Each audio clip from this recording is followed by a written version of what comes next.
What's going on, everybody? TobyWanShinobi here, and today I'm going to show you 5 huge mistakes that are making up the majority of your losses in Fortnite Zero Build. Now, most of these mistakes are things that the average player doesn't even consider, which is why they don't realize that they're the root cause of their losses. So today we're going to show you these mistakes, how to fix them, and we're going to boost that win rate and make you a better player. Now, make sure to stick around till the end of the video because we're going to show you a creative map that is guaranteed to improve your Zero Build gameplay, and we're going to show you tips and tricks for reducing combat anxiety. All right, let's get into it. All right, so the first huge mistake that I see most average players make is they don't prioritize carrying utility items, and they don't know how to use them properly to gain a big advantage in fights. Now, just to be clear, utility items are things like porta bunkers, bubble shields, shockwaves, crash pads, etc. What most players don't realize is that utility items are literally lifesavers. They can get you out of situations in which you'd 100% die if you didn't use your utility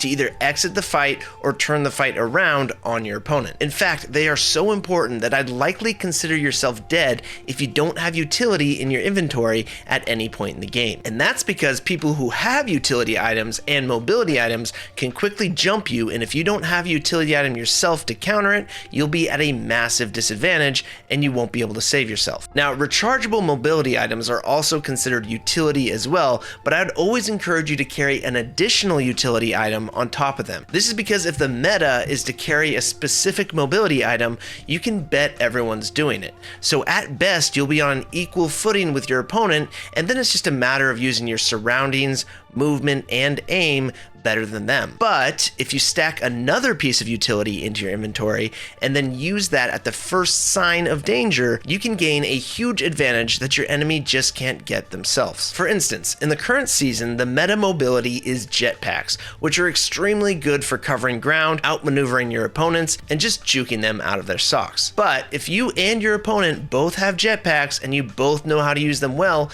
your odds of winning that fight are about 50-50 if you're both of equal skill. But if you are carrying bubble shields and a jetpack, you can throw your bubble shield down mid-fight and start taking jump shots with a shotgun at your opponent in close range. Now, they're stuck out in the open and you are quickly moving in and out of cover. They have to either run to avoid damage or take a fight that they're very likely to lose in. If you want to see how to use bubble shields effectively, watch my bubble shield secret video to learn how to dominate fights with them. Another example of stacking utility would be carrying shockwaves in addition to the jetpack. If you and your opponent both have jetpacks, but only you have shockwaves, you can get out of the fight quickly and create enough space that they can't catch you. You just move a lot faster and further than they can, and then they are just trying to play catch up. This can also be used to quickly put yourself in an advantageous position. Watch my Master the Shockwave video to learn how to use shockwaves effectively, both offensively and defensively. They're an amazing item that will be in every single season of Fortnite, so it's best to master them early. Now, my last note about utility, and possibly the most important thing, is that you have to use it right. Most players who carry utility items forget to use them during a fight and then end up kicking themselves afterwards for not using them. Therefore, you need to think about using your utility before a fight begins or before you get in trouble. As soon as you pick up those porta bunkers, you need to commit yourself to using them the second you question the odds of a fight. So get really comfortable with using utility all the time and treating it as a normal thing to use. Utility items are extremely common,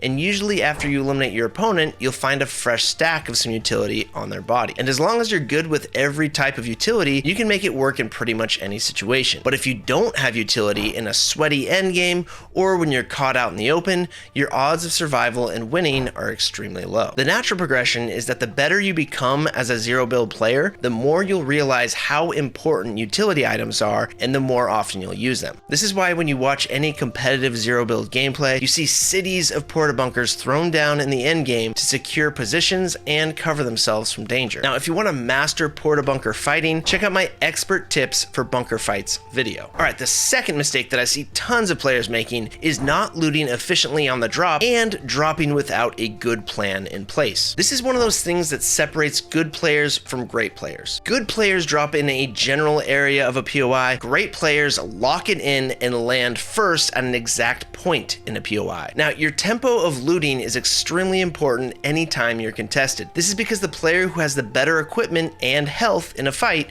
will usually win. That is, if they're relatively the same skill. And on a busy landing, the best way to make sure that you are that player is by looting quickly and efficiently. This is so important because on average, 30% of all deaths happen in the first 2 minutes of any game. That's because the density of enemies and occurrence of fights is so high and the equipment and health is so low. Therefore, you need to learn your favorite POI's loot paths. Put some time into really thinking about the best spot to land at a POI that puts yourself outside of most danger and gives you the ability to collect as much loot as possible within a short amount of time consistently. You need to focus on getting full shields, a shotgun, an assault rifle, and at least one piece of utility. With that loadout secured, your chances of survival on your drop skyrocket. You also want to make sure that the way you position yourself at a POI gives you increased odds of survival. Try to avoid dropping in the center of a POI where you'll easily be surrounded. Instead, you usually want to pick an edge of the POI and then rotate around it to sweep both loot and enemies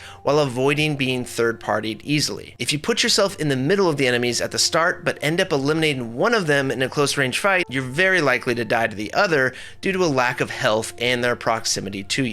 So staying to the outskirts is generally safest, and figuring out how many enemies are at your POI and their general location is incredibly important. Now, the best way to find good loot paths is through the Fortnite.gg website, and then zooming in to a level where you can see the amount of chest spawns in each structure. Look for areas with a large amount of chest density and guaranteed healing items nearby, like chug barrels or health machines. You don't have to land at POIs where other people drop, but if you're avoiding them purely because there are other players there that are likely to eliminate you, I suggest that you reevaluate this as an opportunity to improve your combat skills, decision making, and looting efficiency. If you can't comfortably win fights in the early game, you won't be able to win fights in the end game. This is because the tempo, density of enemies, and scarcity of equipment is very similar. I actually made a video about this with Zeraxis, and he explains the concept really well. The video is called Dominate Your Early Game Fights, if you want to watch it. Alright, the third huge mistake that I see tons of players making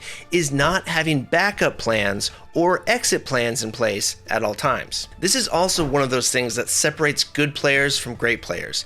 As you approach a POI or an area, you need to scan it for potential advantageous positions, exits, vehicles, and ways to survive. Great players are constantly forming backup plans as they move throughout the map, replacing their old backup plan with a new one every time the scenery changes or the situation of their opponent changes. I made a video about this as well called How Zero Build Pros Think, if you'd like to take a deep dive on the concept. But to explain it shortly, you need to be constantly scanning your environment for power positions, places that enemies are likely to be, opportunities for exits like cars or jump pads, and places to set traps on your enemies. That way, if you're taken by surprise or a fight goes poorly, you have a backup plan in place to either turn the fight around and win, or exit the fight entirely without being caught up to. Recognizing optimum places to take fights or trap opponents is also a superpower that great players have. There are a ton of spots at every POI that are incredibly ideal to fight at if you can secure the position before your enemy, because it forces them to put themselves in a bad position to fight you. These are things like kill lanes, which are long lanes without cover where you're situated at the end of the lane, or a single story structure that you can jump shot enemies from behind cover without them getting a chance to land damage on you. If you want to learn more about this, check out my video called Use Cover Like a Pro. I promise it'll be super helpful. So overall, just make it a habit to constantly scan around an area and think about possible places your enemy could be, as well as possible advantages or exits that you can use against them. Real quick, if you're enjoying this video, please consider smashing that like button, body slamming the subscribe button, and gently clicking the notification bell to get alerted every time I drop a new video or start streaming. Thank you, my friend. Oh, and if you would consider using code TobyWanShinobi in your Fortnite item shop, my family and I would greatly appreciate it. Thank you. Alright, the fourth huge mistake that I see most players making is not using pressure effectively or not knowing when to fight or when to run away. Pressure is the secret skill of top players. It's the reason why matches seem easy for streamers and pros, and why their opponents never seem to fight back, and the pros often take 0 damage in fights. The truth is, once someone feels like they're down in the fight or fighting against someone that's very aggressive, their natural reaction is to run away and get more distance. So put simply, if you deal heavy damage at the beginning of the fight and then quickly move in on your opponent, it's very likely that they'll turn their back to you and give you the opportunity to land more free damage on them. If you can stay on them and continue to put pressure on them with sustained fire, they'll usually feel like they never have the chance to fight back, and the fight will be easy for you. This is literally how 90% of fights go when you watch a top tier player keying a lobby and dropping a 20+ elim game. So knowing how to apply continuous pressure and moving quickly on your enemy is very important. Generally speaking, the player who plays most aggressively in the fight usually wins because it keeps the enemy on their heels. And with that being said, it's very important to recognize when to get aggressive on an enemy or an opposing team. You need to learn what situations warrant a push and what situations require more damage or more strategic play. In solos, it's fairly straightforward. If you hit an enemy for over 100 damage and they haven't hurt you at all you gotta do is aggressively push while avoiding damage yourself, and then you should win 99 out of 100 of those fights, so long as you don't give them any time to think or get enough space from you to set up a shot.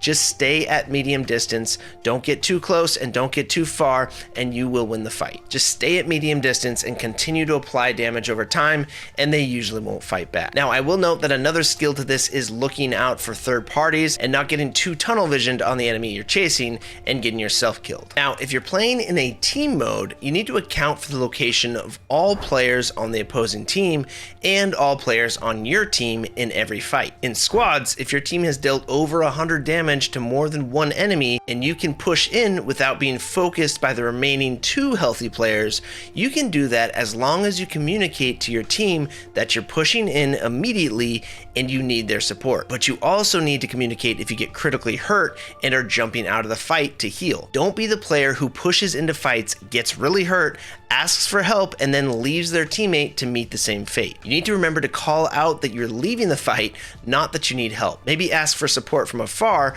but don't let them dive in alone to get shredded too. And part of recognizing when to run is understanding the odds of a fight and what you're up against. If your opponent has more teammates or much better equipment than you, then you need to create space and not allow them to get within striking range. Make them chase you into a trap where you can turn the fight around with an advantageous position or when they're low on resources. An example of this in the current season is when you don't have a jetpack and your enemy does, you want to make them chase you for a good while you drive a car and they use their jetpack charges to try to catch you. Drive them into an open space with no cover, and then once you know they're running out of fuel, park the car and use it as cover to eliminate them while they're stuck out in the open without any movement. And just to be clear, running from a fight when the odds are bad is not cowardice. It's smart gameplay, and you can often make the enemy chase you into a place of weakness. So always be thinking about ways to outplay your opponent when they have the upper hand, either by splitting their team up or putting them in a trap like a kill lane where your weapons work best. Additionally, if you're playing in team games, you always need to communicate your plan with your team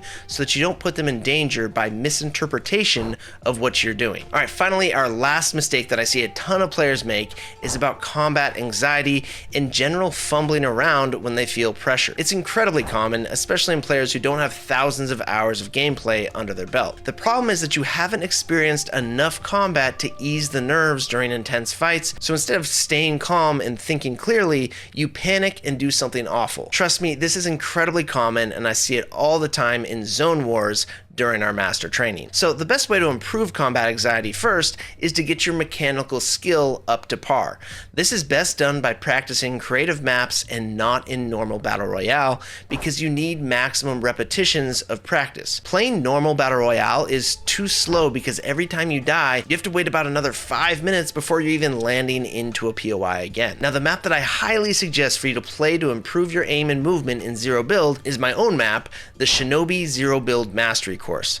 I designed and built this map myself over the course of about 6 months with the intention to help improve player mechanics as fast as possible in extremely challenging scenarios that force you to improve. If you run the all level challenge in this map and score a green belt or higher, then your mechanics are pretty average and playing Battle Royale isn't hurting you too much. But if you can't get out of white belt, then you really need to spend more of your time practicing the individual scenarios until you really start improving your scores. Trust me, your skills will increase incredibly fast if you do this. I've seen many people who start as a green belt work themselves up to purple belt from practicing each scenario until they've nearly mastered that skill. It's really awesome to see, and there's an entire Discord channel dedicated to it in the Shinobi Clan Discord called Earn Your Belt. Now, once your aim and movement skills are blue belt or higher, then you can start practicing realistic combat in creative games as well. But you really should only play realistic modes that force you to use utility items and play against good players. Really try to avoid playing crazy and frantic games like Red vs. Blue or The Pit, as that stuff really won't help you level out your nerves or your game sense. It's too casual and has too many players abusing overpowered weapons and strategies, and there just isn't enough on the line to give you the feeling of a real game. And that's why instead I'd suggest playing the game called Rapid 2v2s or Rapid 1v1, or even the Shinobi Zero Build FFA map. These maps are very realistic to actual gameplay and will force you to use good tactics and utility in intense fights against good players. This is where you really sharpen your combat tactics, game sense, and calm gameplay during challenging fights, which will ultimately directly translate to normal Battle Royale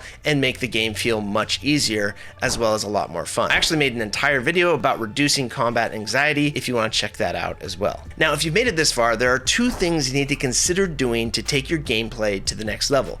Number 1, watch the entirety of my must-watch playlist on my YouTube channel. These are game-changing videos to make you a beast at Fortnite Zero Build, and they're always going to be relevant. Trust me, I only put the best of the best content in there, stuff that will guaranteed make you a better player. Number 2, consider joining the Shinobi Clan by clicking the button down below or the link in the video description. When you join up, you'll get access to the Shinobi Clan Discord, which is a non-toxic, age 16 plus community that is full of incredible people and resources. Truly, you will not find a more valuable gaming community anywhere than this Discord. We've got so much going on, and the Discord is tailored to help you learn and connect in the way that is specific to you. When you become a member at any level, you'll also get access to our weekly members-only custom games that happen every Friday on my live streams, as well as monthly tournaments. And if you join up as a master level member, you'll get access to training 2 days a week with me and other master level members. This takes place on Tuesday and Friday at 11 a.m. PST, and there's also a master scrimmage every Wednesday at 4 p.m. PST. All right, now go watch all the videos in this playlist and have yourself a great day. Shinobi out.